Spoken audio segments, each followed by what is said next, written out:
Welcome to the Creative Mind Smart Money podcast, where we turn financial confusion into creative confidence. I'm Samantha Eck, Bookkeeper and Fractional CFO for creative entrepreneurs. Each week, I'm sharing my financial expertise and actionable strategies to help you build a thriving creative business. Plus, you'll hear from industry experts who bring fresh perspectives on growing your business beyond the numbers. Because building a successful creative business starts with strong financial foundations. Your next chapter starts now. Hello, friends, and welcome to March. I can't believe we're already in the third month of the year of 2026. So we're already not technically, we are a quarter of the way through the year, which is insane, or we're stepping into a quarter of the way through the year, I guess I should say.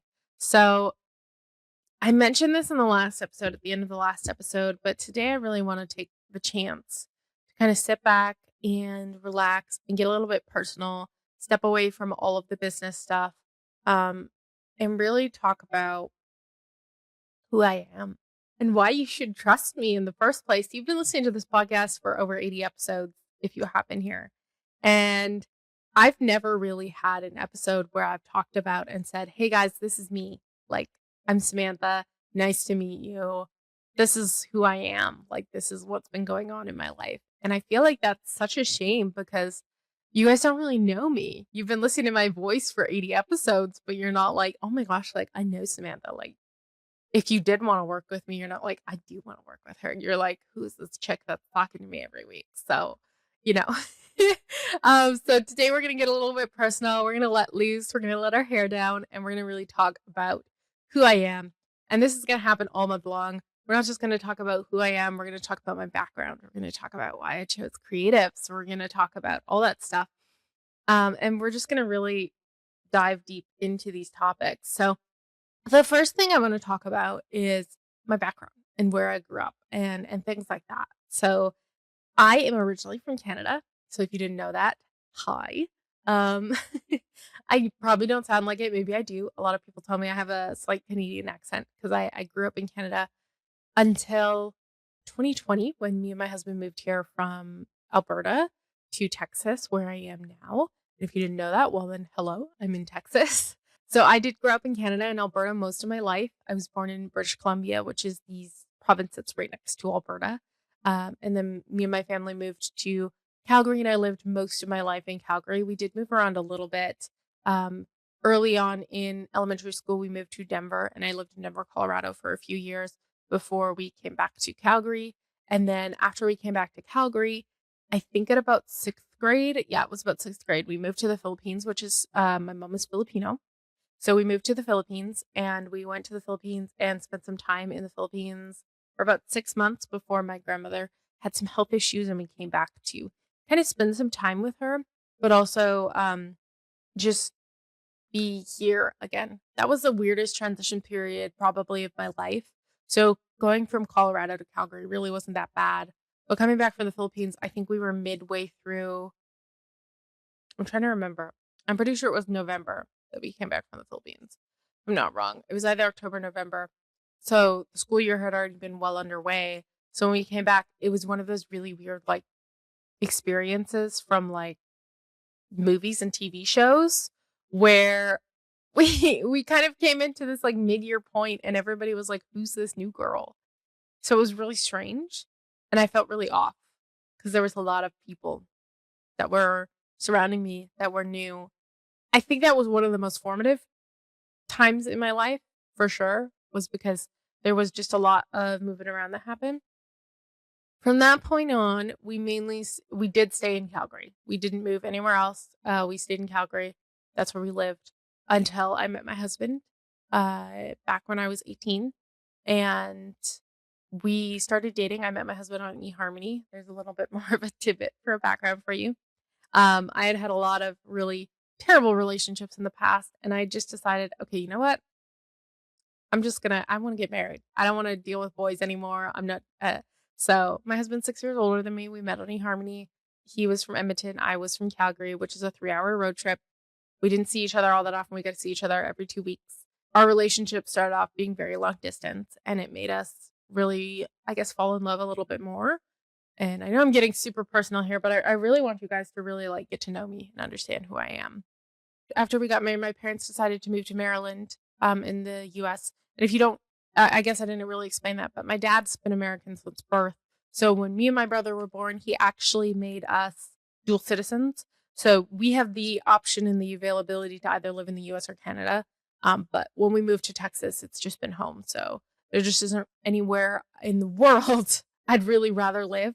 And I've already told my husband that, like, this is home. This is where we want to be. So if anything, this is where we're gonna like set up our roots and really dig in and, and live our lives. But anyways, my parents moved to Maryland. We moved to Edmonton to be near my husband's family. After a few years, my husband lost his job due to COVID, and we decided that, hey, I'm an American citizen. Why not immigrate to the US? So we came over in 2020 in the midst of COVID. We had to sell everything. So we came with 2 check bags and we came over here. Now, during that time when we were in Canada, I had started my very first business.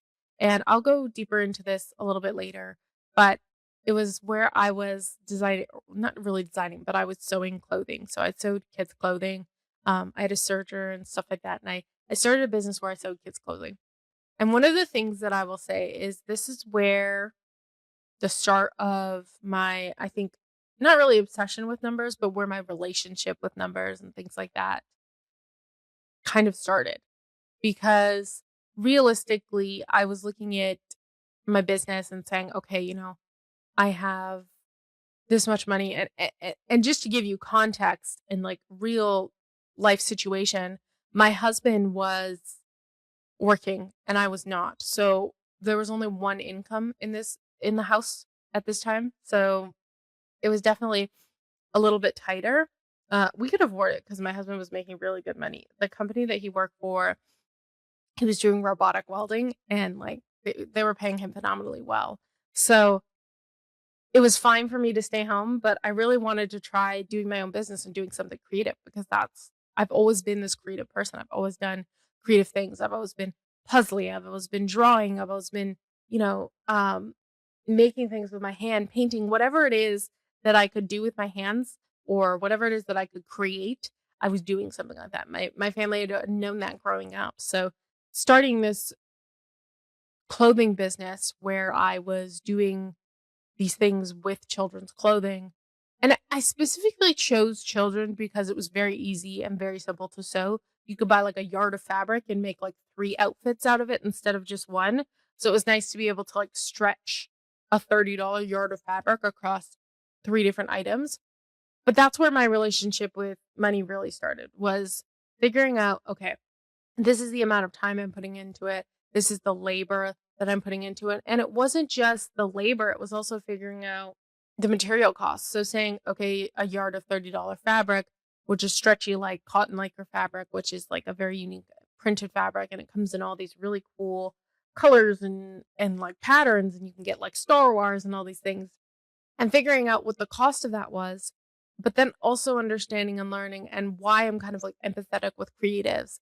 So we used to go to a lot of markets and stuff like that. And I used to always have people tell me, well, I would never pay that. Like, why would I not just go to Walmart and buy my daughter a $10 t-shirt when you're selling yours for $30? Well, it was always really tough for me to come up with that explanation of like, well, it's handmade. I put the time and work into this. It's not just something that you can just go to Walmart and buy. It's something that I've put the thought and time and everything into it. But that's really where my very early roots of money started with, is back when I was running my business, my clothing business in Canada. And I will say I was terrible at it. I didn't make any money in that business. I didn't understand what I was doing. I didn't even look at my numbers on a true basis. Sure, I had to come up with pricing. Sure, I had to know, okay, how much money do we have in the bank account so that I can spend money on this business? I did not have my own business bank account. I didn't open a business bank account. I did not have my own, I didn't keep track of what I was spending. I didn't keep track of what I was making. I didn't even keep track of if I was making money. I just made items and I sold them. And if that's anything to tell you, like, who I am as a business owner and why I'm so passionate about what I am, like, that is the core of it.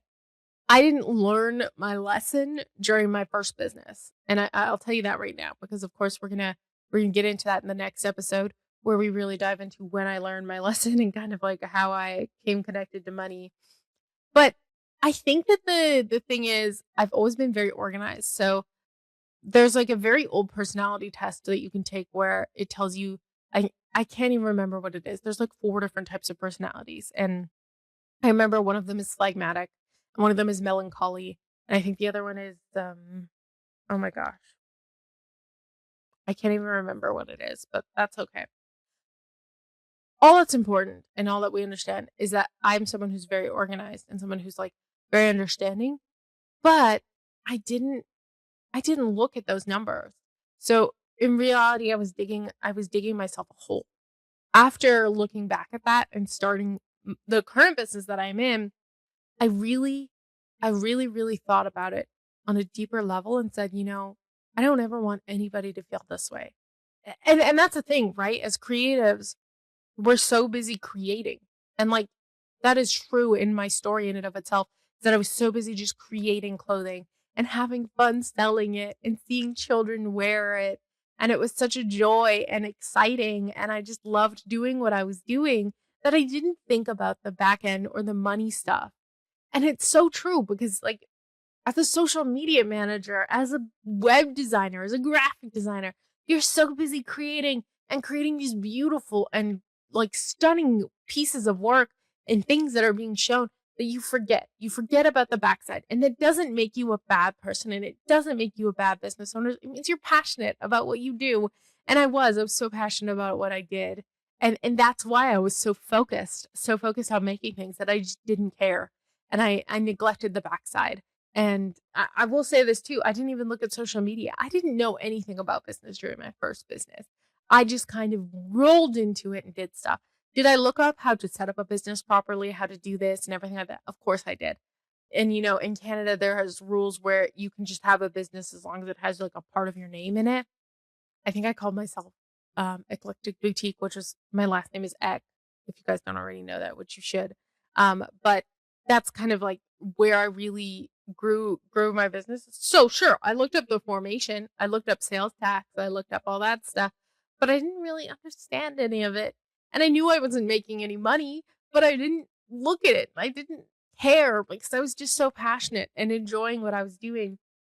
But it came to a point where I realized there's more to this. There's more to money in business than just creating. That's what I really want to talk about during the next episode. I want to keep these short and sweet. Really, get to know me, get to know where I'm from, everything like that. So that is my origin story there. And I do want to talk a little bit about kind of like my work background and things like that, like what happened. So I didn't start off just in my own business, of course. I actually, when me and my husband met and we got married, I was working for my dad at a logistics company and I was doing inventory control. So I had a very early relationship with numbers and a very early understanding of numbers. But I will tell you this, I've never been good at money. Throughout my entire childhood, I was a spender. I still am a spender, but I'm a smart spender now, of course. But, you know, I was a spender and I spent money and there were things that went on there. But to get back to the point, I worked for my dad at a logistics company doing inventory and quality control. And that's where I kind of like became a love for spreadsheets. My manager really showed me Excel and dove me deep into like things like VLOOKUP and things like that. And I started to kind of have a deep appreciation for numbers and the mystery of numbers and figuring stuff out because we'd have pallets go missing or counts would be off. And it would be like figuring out why they were off or what happened, like where did things go wrong. And that's really where my love of numbers started. You know, after that job, I think I went into when we were in Edmonton before I started my, clothing business. Actually, it was after I started my clothing business because this was just right before we decided to come to the US. I was in a debt collection company doing, accounts payable in a sense. I was recording payments that were coming in from these people's debts and making sure that they were recorded properly and things like that. So I've always had this connection since the conception of my job or my career of numbers. Obviously, there's part-time jobs that I had when I was younger that were like retail, but since my like professional career, I've always had this like deep connection with numbers. And so it doesn't come from nowhere. I've had such an extensive background with this. And, I think there's more to explore there. So obviously, we're going to explore more of that over this next month, guys. So I hope you're enjoying this episode and that you want to stick around. Obviously, if you liked it and you think people need to get to know me better, please like it, share it, subscribe. And as always, guys, I wish you the best week forever. We'll see you next week. Farewell, fellow travelers.